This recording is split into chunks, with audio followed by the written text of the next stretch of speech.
വഖഫ് ഭേദഗതി ബിൽ പാർലമെന്റിൽ ഇന്ന് അവതരിപ്പിച്ചേക്കും. ബില്ലിന്റെ കരട് എംപിമാർക്ക് നൽകി. വിവരങ്ങൾ ഉണ്ണികൃഷ്ണൻ നൽകും. വിശദാംശങ്ങൾ. വൃന്ദ, കഴിഞ്ഞ കുറച്ച് ദിവസങ്ങളായി തന്നെ ഈ വഖഫ് ബില്ലുമായി ബന്ധപ്പെട്ട പാർലമെന്റിൽ വഖഫ് ബില്ല് കേന്ദ്ര സർക്കാർ കൊണ്ടുവന്നേക്കുമെന്ന രീതിയിലുള്ള വാർത്തകളെല്ലാം തന്നെ വന്നിരുന്നു. എന്തായാലും ഇന്ന് ഈ വഖഫ് ബില്ല് അവതരിപ്പിക്കാനുള്ള സാധ്യതയാണ് കാണുന്നത്. ഇതുമായി ബന്ധപ്പെട്ട കരട് കഴിഞ്ഞ ദിവസം എംപിമാർക്ക് വിതരണം ചെയ്തുവെന്നാണ് പുറത്തുവരുന്ന റിപ്പോർട്ടുകൾ. ഈ കരടിനകത്ത് പ്രധാനമായും പറയുന്നത് വഖഫ് ബോർഡിൽ മുസ്ലിങ്ങളല്ലാത്തവരെയും ഉൾപ്പെടുത്തണമെന്നതാണ് പ്രധാനമായും കരടിൽ പറയുന്നത്. അതോടൊപ്പം തന്നെ ബോർഡ് അംഗങ്ങളിൽ ചുരുങ്ങിയത് 2 പേർ മുസ്ലിങ്ങളല്ലാത്തവർ ആകണമെന്നും പറയുന്നു. കൂടാതെ 2 വനിതാ അംഗങ്ങൾ വേണമെന്നും എംപിമാർക്ക് നൽകിയ കരടിൽ വ്യവസ്ഥയുണ്ട്. അതോടൊപ്പം തന്നെ ബോർഡിൻ്റെ അധികാരങ്ങൾ വെട്ടിക്കുറയ്ക്കാനും ബില്ലിൽ നിർദ്ദേശമുണ്ട്. ആ രീതിയിലുള്ള കരടാണ് എംപിമാർക്ക് കഴിഞ്ഞ ദിവസം നൽകിയത്. എന്തായാലും ഇന്നത്തെ നടപടിക്രമങ്ങളിൽ ഈ വഖഫ് ബില്ല് പരാമർശിക്കുന്നില്ല എങ്കിൽ പോലും അപ്രതീക്ഷിതമായി ബില്ല് അവതരിപ്പിക്കാനുള്ള സാധ്യതയും കാണുന്നുണ്ട്.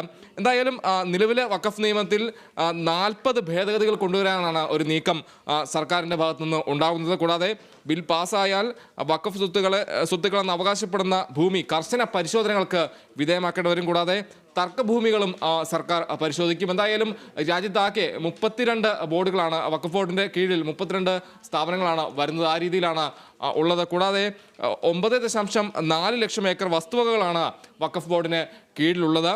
എന്തായാലും ഈ വഖഫ് കൗൺസിലുകളിലും അതോടൊപ്പം തന്നെ സംസ്ഥാന വഖഫ് ബോർഡുകളിലും ഇനി മുതൽ വനിതാ പ്രാതിനിധ്യം ഉറപ്പുവരുത്താനുള്ള ഒരു നീക്കവും കേന്ദ്ര സർക്കാരിൻ്റെ ഭാഗത്തുനിന്ന് ഉണ്ട്.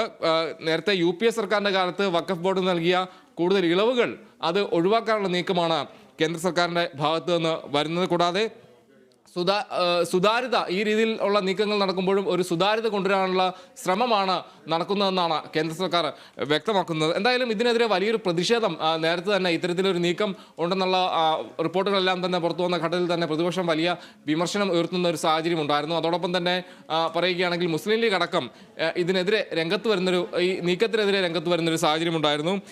വഖഫ് ബോർഡിനെ നോക്കുകുത്തിയാക്കാൻ, വഖഫ് കൗൺസിലിനെ നോക്കുകുത്തിയാക്കാനുള്ള ശ്രമമാണ് നടക്കുന്നതെന്നാണ് ലീഗ് പ്രധാനമായും പറയുന്നത്.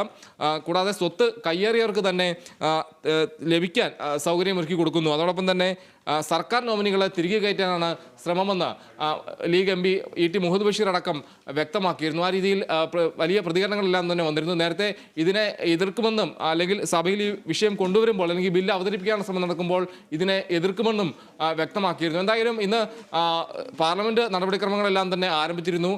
ബജറ്റിന്മേലുള്ള ചർച്ചകളാണ് ഈ സെഷനിൽ പ്രധാനമായും നടക്കുന്നത്. ആ രീതിയിൽ സഭ പുരോഗമിക്കുകയാണ്. ഇന്ന് പ്രധാനമായി നോക്കിക്കഴിഞ്ഞാൽ എറണാകുളം MP ആയ ഹൈബി ഈഡൻ മുല്ലപ്പെരിയാർ വിഷയത്തിൽ ഒരു അഡ്ജോൺമെന്റ് മോഷൻ, അതായത് അടിയന്തര പ്രമേയത്തിന് നോട്ടീസ് നൽകിയിരുന്നു. അതോടൊപ്പം തന്നെ മറ്റു വിഷയങ്ങളെല്ലാം തന്നെ ഈ സഭയിൽ പ്രധാനമായും ഉയർന്നു വരുന്നു.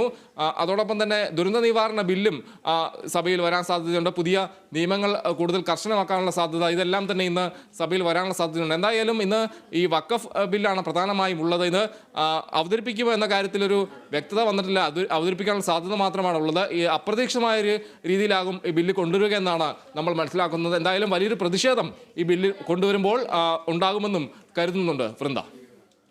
ശരി ഉണ്ണി.